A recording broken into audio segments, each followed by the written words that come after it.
Estamos en la sección del día martes. En este día la lección nos presenta a Esteban enfrente del Sanedrín. El Sanedrín era como quien dice el Congreso de la iglesia, en otras palabras lo que nosotros le llamamos la Junta. Y aquí Esteban se encuentra enfrente del Sanedrín, siendo de alguna manera juzgado.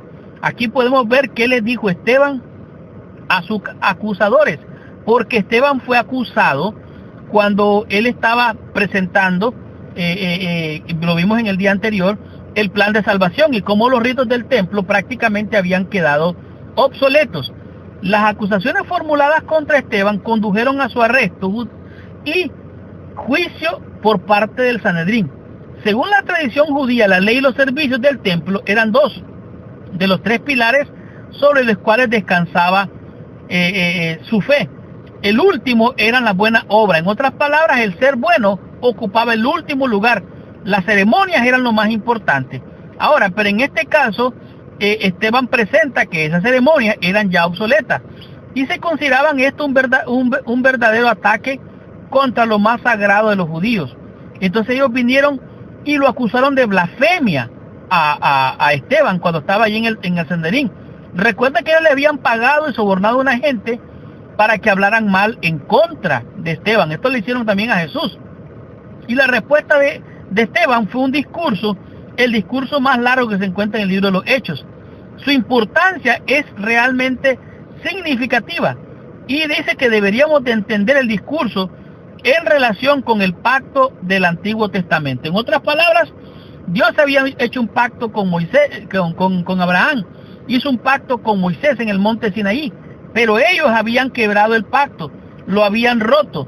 El pacto tenía promesas de bendición para el pueblo, pero si ellos transgredían el pacto, fallaban, erraban y no cumplían con el pacto, entonces lo que sucedería es que le vendrían no solo maldiciones, sino consecuencias nefastas.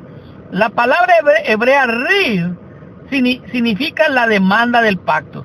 En el libro de Miqueas, en capítulo 6, el versículo 1 y 2, ahí se describe 3 veces la palabra riv para expresar la idea de que Dios inicia acciones legales contra su pueblo debido a su incumplimiento del pacto. En otras palabras, Dios estaba demandando que se cumplieran las especificaciones del pacto en el Sinaí. Estos actos de Dios en favor de la comunidad del pueblo de Israel. Ahora, pero ellos, estas estipulaciones, las habían violado. Por último, vendrían entonces las maldiciones por no cumplir con estas especificaciones. Veamos lo que dice Hechos, capítulo 7, los versículos del 51 al 53. Estas literalmente son las palabras de Esteban confrontando. Recuerden que a él lo estaban acusando y ahora él se apropia de la palabra de Dios y trae una contraacusación defendiéndose de las acusaciones que tenía en su contra. Dice así, versículo 51 de Hechos capítulo 7: duros de cerviz e incircuncisos de corazón y de oídos, vosotros resistís siempre al Espíritu Santo, como vuestros padres, así también vosotros. ¿A cuál de los profetas no persiguieron vuestros padres y mataron a los que anunciaron de antemano la venida del justo, de quien vosotros ahora habéis sido entregadores y matadores? Vosotros que recibisteis la ley por disposición de ángeles y no la guardasteis. Ahora viene Esteban y delante del Sanedrín lo que hace es una confrontación, desenmascar a estos líderes que ya habían caducado, ya habían pasado de moda.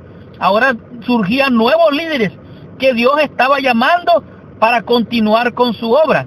Ahora aquí los confronta y les dice: ustedes han violado el pacto. Dice, este es probablemente el contexto del discurso de Esteban, cuando se le pidió que explicara sus acciones. No hizo ningún esfuerzo por refutar las acusaciones ni para defender su fe, sino que alzó la voz y presentaba la RIV. Un extenso repaso. La antigua relación de Dios con Israel tenía la intención de ilustrar la ingratitud y la desobediencia de ellos. Por eso él menciona la palabra nuestros padres, hablando de los pactos primeramente. Él se incluye nuestros padres, pero cuando los confronta, él les dice vuestros padres. En otras palabras, él ya no se incluye en aquellos desobedientes, sino se pone de parte de la justicia y de la obediencia. Esteban le puso fin a su solidaridad con su pueblo y definitivamente pronunció a favor de Jesús. El costo sería enorme. Sin embargo, sus palabras no revelan ni miedo, ni arrepentimiento, mucho menos temor ninguno.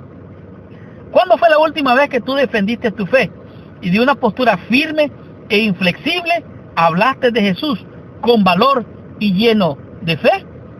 Estudiemos la lección en el día miércoles y comprendamos qué nos enseña esta lección con el tema que es Jesús en la corte celestial. Estudiemos la lección, recibamos nuestra bendición.